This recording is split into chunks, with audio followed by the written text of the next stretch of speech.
Hi everyone, my name is Shillianth and this is a Let's Play video for Sims 3. My normal videos are tutorials and various Let's Plays for Sims 3 as well as a few other games on occasion. I'm starting my first ever official Let's Play, or official Legacy game rather.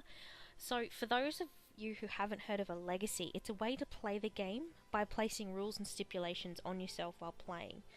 Sounds a little formal and rigid, but that's because it is. It also creates a challenge for me, the player, as well as allow me to monitor my progress via points. So the first thing you need to do when you're playing a legacy game is to create what's called a founder sim. The gender and traits of this particular sim are really important as they come into play throughout the game. So first let me explain about the gender. This legacy has a few different flavours. I'll explain those throughout the video. The first flavour is through female dominant or male dominant, no switching between the two throughout the game. This means that the gender of your first sim is the gender of the next thing sim that you follow on playing, and so on. So Chantel's first daughter will be the official heir. If something happens to her, then another daughter will become the heir. And if I have no more daughters, and Chantel, or the mother at the time, can't have any other children, then the game is over, or the legacy challenge is over. You're not able to sway the baby's gender either by having the mother eat watermelon or apples, so that makes it a bit of an interesting challenge. The second flavour is whether or not to have a family trait. Within a legacy, traits are meant to be randomised, however, they stipulate that you can have one family trait that is selected, and it has to be the same for each sim throughout the family. The family trait that I selected was nurturing, so I'm hoping that since it's a game based on family, that this will come in handy throughout the game without making it too challenging. The third is whether or not to allow the selling of items obtained through gameplay. Some legacy challenges are quite strict and others are a little more lax. Within this particular legacy, I'm going to stipulate that I'm allowed to sell items in my inventory as long as my spendable funds is no greater than 2,000.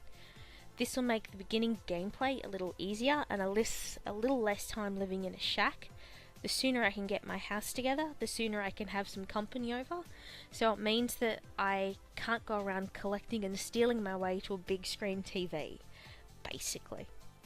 Another stipulation is who can and can't move in with my sim. Generally speaking, this is aimed at partners. No family that has been downloaded from the internet are allowed. You're also not allowed to have anyone who can identify as being rich. So to avoid accidentally marrying someone that I shouldn't, I'm probably going to focus on server sims.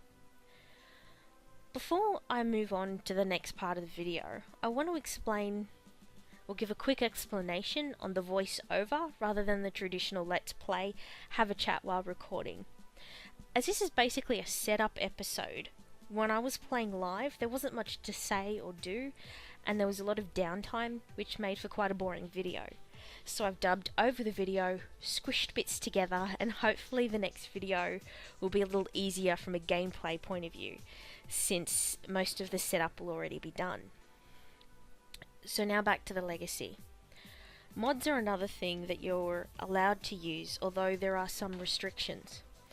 You're not allowed to have any mod that alters the game in such a way that it impacts on your sim, making the game too easy. The mods that I have are from the NRAAS website, which help with the general running of the game and story progression, and don't really interfere with the sim's motives or wishes and so forth.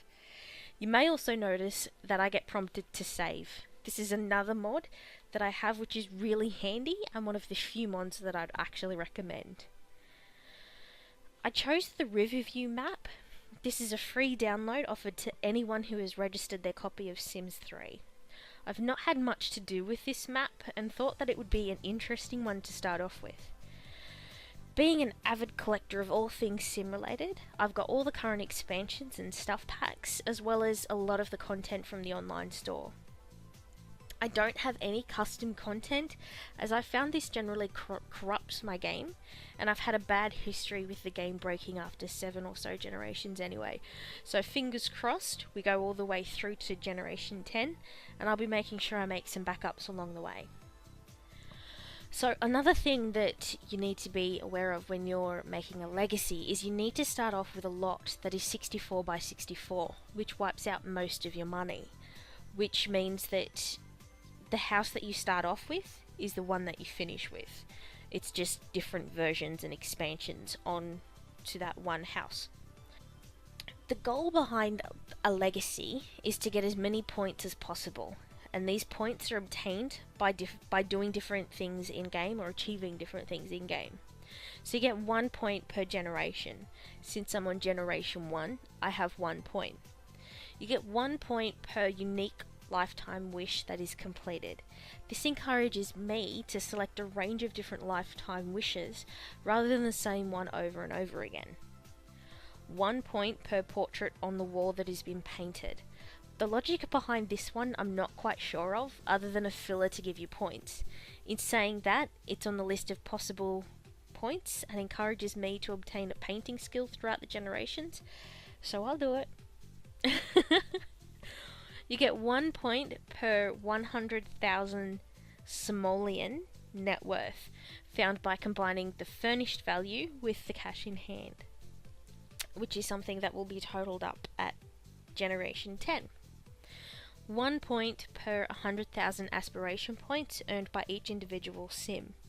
There is no stipulation on how these are spent. I can spend them as I want, and that includes getting the Moodlet Manager, which I'm really sort of looking forward to. The only time a sim is allowed to age up is after you get the notification, which will be one of the biggest challenges I face, as I generally age sims up as I feel like it. I'm notorious within my friends and family for cheating in Sims games, so not being able to cheat and fix a sim's mood by dragging up their needs will be a really big challenge, or aging them up because I don't want to deal with a baby anymore will be another big challenge. So this brings up a few questions that, if you've made it this far, I'm interested in your answers, so type below. Do you play Sims 3? If you have you ever played a legacy? And what were your experiences while playing them? Because this is my first legacy. I'm interested in what to expect. What family trait do you think would be helpful? On a non-Sims related, do you cheat when you're playing games? And what are your overall thoughts on cheating in a game? I do want to say that I don't cheat in online games or in a game where I'm impacting other people. So in MMOs, I don't cheat. It's just Sims and that sort of game where it's just me, like Theme Park, Sim City, Sims, yeah, Cheetah, this guy. Alright, well, I might cut the episode off here. In the next episode, my goal is to get a partner and hopefully start a family, which means I'll need some extra money for another room into the house for a nursery. If you've enjoyed the video, please thumbs up and leave a comment. Until next time, happy simming!